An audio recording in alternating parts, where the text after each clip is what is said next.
lebih condong mengikuti interaksi teman-teman adik. Misalnya kayak sekarang kan pasti sering dibilang jauhi teman-teman yang merokok ya kan. Kenapa dia terhindar? Karena apa? Pada zaman sekarang itu, pada usia kalian sekarang itu produktifnya itu mengikuti masa-masa atau interaksi dengan teman-temannya.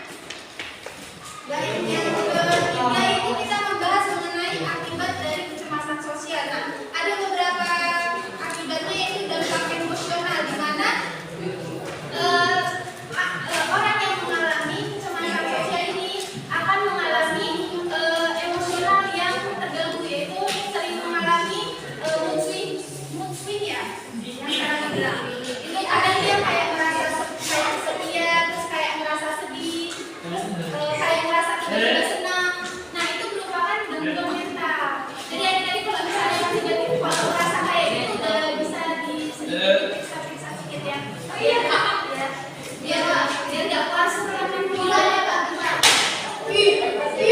Bunyi kalian.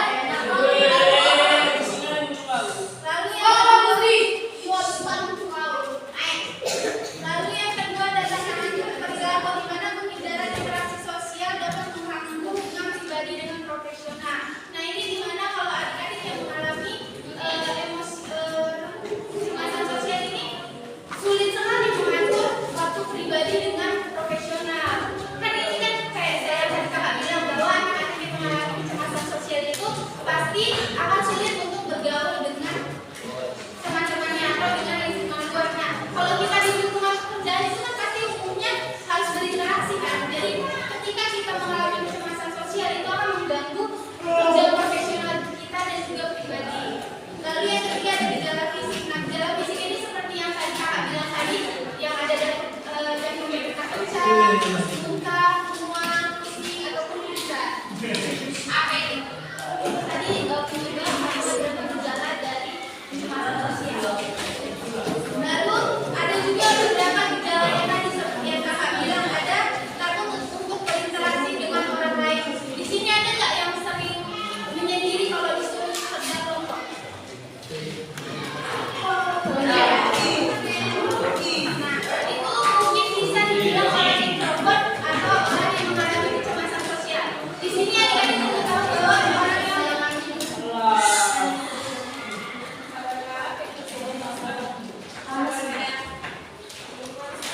yang introvert itu nggak selalu dia mengalami kecemasan sosial.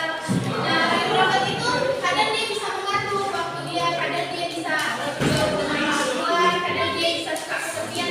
Itu tergantung kepada si orang tersebut. Tetapi kalau dia mengalami kecemasan sosial itu dia nggak bisa bergaul sama orang lain. Dia bakalan mengalami gejala-gejala yang kayak tadi kakak bilang tadi, jantung berdetak kencang, mual kayak gitu.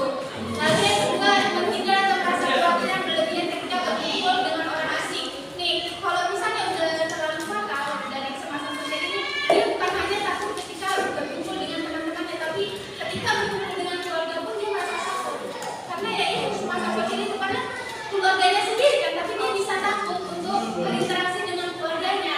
Nah, itu makanya harus diadakan konsultasi psikologis agar dapat mengurangi penyakit mental si anak. Lalu yang ketiga ada merasa takut, gugup dan berkeringat. Itu yang tadi kakak bilang.